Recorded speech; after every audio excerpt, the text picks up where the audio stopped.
الرجیم بسم اللہ الرحمن الرحیم اللہم صلی علی محمد و آل محمد وعجل فرجهم۔ اس وقت موجود ہیں یہاں عالم سے شہر اختران کے نام سے، اور شہر اختران سے مراد یہ فارسی کا لفظ ہے، چہل کہتے ہیں 40 اور اختران امیر کی جمع ستارے، یعنی 40 ستارے یہاں موجود ہیں۔ اس سے مراد یہ ہے کہ 40 امام زادے یا امام زادیاں، اس لیے کہ اس میں مرتزن تمام موجود ہیں، 40 قبریں یہاں موجود ہیں جو سارے کے سارے امام زادے اور امام زادیاں ہیں۔ ان میں سب سے افضل ترین شخصیت جو ہیں وہ حضرت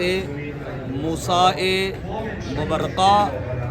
ابن محمد تقی علیہ السلام۔ لہذا کتابوں میں لکھا ہے، امید ہے میری آواز پہنچ رہی ہے آپ لوگوں تک، کتابوں میں لکھا ہے کہ اس قم شہر میں حضرت معصومہ قم کے بعد سب سے بڑی شخصیت جو ہیں وہ حضرت موسیٰ مبرقہ ہے، یعنی یہ محمد تقی علیہ السلام کے فرزند ہیں اور امام علی نقی علیہ السلام کے سگے بھائی ہیں۔ سگے بھائی سے مراد یہ ہے کہ چونکہ ائمہ اطہار علیہ السلام کی ازواج کئی ہوتی تھی، لہٰذا حضرت امام محمد تقی علیہ السلام کے بھی کئی ازواج ہیں، لیکن ایک بیوی سے یعنی ماں ایک ہیں جس سے امام علی نقی بھی ہیں اور یہ حضرت موسیٰ مبرقہ بھی ہیں۔ اتنے عالم اور فاضل شخصیت تھے اس زمانے میں، عباسی زمانے میں، جو بہت بڑا ایک عالم تھا، آثم کوفی، بہت بڑا نام ہے۔ وہ خود اپنے مسائل کو خطوط کی شکل میں ان سے پوچھا کرتے تھے، لہٰذا ایک مرتبہ کئی سوالات کا ایک فہرست انہوں نے بنایا اور ان کے پاس بھیجا، اور اس میں ایک سوال تھا جس کے حوالے سے میں آپ کے سامنے پیش کرتا ہوں اس مختصر سے وقت میں۔ ایک سوال یہ کیا کہ حضرت سلیمان نبی، جن کے پاس اتنا بڑا اختیار تھا کہ پروردگار عالم نے کائنات کا کنٹرول جس کے ہاتھ میں دیا تھا، وہ حضرت سلیمان نبی نے، یہ بہت مشہور واقعہ آپ نے سنا جو سوال انہوں نے کیا کہ جب اتنا بڑا اختیار تھا تو پھر آپ نے اپنے ہی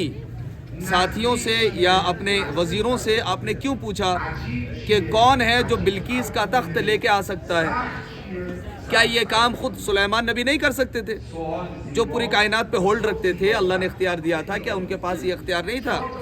تو حضرت موسیٰ مبرقہ یہ جواب دے سکتے تھے، لیکن اس کے باوجود آپ امام محمد تقی علیہ السلام کے پاس یہ سوال لے کے گئے، اللہم صلی علی محمد و آل محمد، تاکہ امام علیہ السلام کی موجودگی میں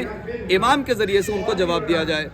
تو امام نے اس کو دیکھا تو امام نے فرمایا اس سوال کے جواب کے طور پر، امام نے فرمایا کہ دیکھو یقیناً حضرت سلیمان نبی کے پاس اس تخت لانے والے سے زیادہ اختیار تھا، جو کہ قرآن میں آیتیں موجود ہیں۔ حضرت سلیمان نے پوچھا کون ہے کہ جو بلقیس کا تخت لے کے آ سکتا ہے، سب سے پہلے سب سے جلدی کون لا سکتا ہے؟ تو قرآن کہتا ہے قال عفریت من الجن، عفریت جو کہ جنوں میں سے تھا وہ کھڑا ہوا اور اس نے کہا کہ میں لے کے آؤں گا، انا آتی کا قبل ان تقوم من مقامک، آپ اپنی جگہ سے کھڑے نہیں ہو پائیں گے، اس سے پہلے آپ کے پاس میں وہ ہزاروں کلومیٹر دور سے تخت لا دوں گا۔ تو حضرت سلیمان نبی نے کہا نہیں، یہ تو بہت دیر ہو جائے گی، یعنی ایک مقام سے کھڑے ہونے میں 1 سیکنڈ بھی نہیں لگتا۔ تو حضرت سلیمان کہنے لگے نہیں یہ بہت دیر ہو جائے گی، اس سے پہلے کون لا سکتا ہے؟ تو پھر قرآن نے نام نہیں بتایا، قرآن نے صرف اتنا بتایا کہ ایک شخص اور اٹھا، قال عنده علم من الکتاب، ایک شخص کھڑا ہوا جس کے پاس کتاب میں سے تھوڑا علم تھا، اور چونکہ اس کے اوپر تو خطابہ موجود ہے، پوری مجلس پڑھتے ہیں، لیکن چونکہ ایک نقطہ بات آ گئی تو ایک شخص کھڑا ہوا اور کھڑے ہو کے کہنے لگا کہ میں لے کے آؤں گا، جس کے پاس کتاب میں سے یعنی قرآن کا مختصر علم تھا، تھوڑا علم تھا، اس نے کہا میں لے کے آؤں گا۔ تو حضرت سلیمان نے پوچھا کہ کتنی دیر میں لاؤ گے؟ تو انہوں نے فرمایا، جسے تاریخ نے اور تفسیر نے لکھا ہے عاصم بن برقیہ، تو حضرت عاصم بن برقیہ نے کہا ایرتد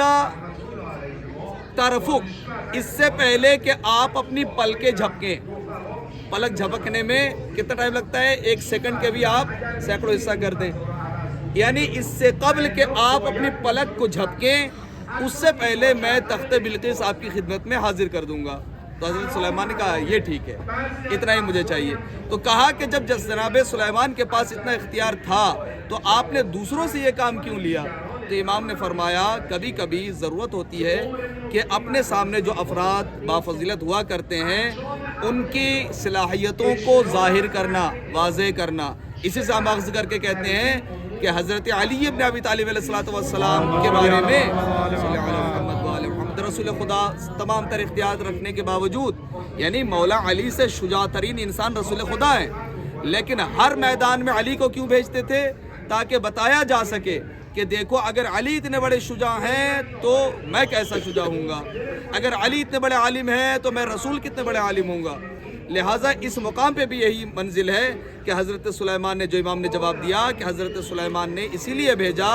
تاکہ یہ بتایا جا سکے کہ جب میں نہ رہوں تو میرے بعد ان کی طرف تمہیں رجوع کرنا ہے، اس لیے کہ میرے بعد سب سے زیادہ جو فضیلت شخصیت ہیں وہ یہ ہیں. اسی طریقے سے رسول خدا نے مولا علی کے بارے میں بار بار اس لیے بتاتے تھے کہ جب میں اس دنیا سے چلا جاؤں گا تو تمہارا وصی، ولی اور جانشین میرا وہ علی ابن ابی طالب علیہ السلام ہوں گے. اس کے ساتھ ساتھ یہاں چونکہ میں نے بتایا کئی قبریں اور ہیں، 40 قبریں ہیں، جس میں امام زادے بھی ہیں، امام زادیہ بھی ہیں،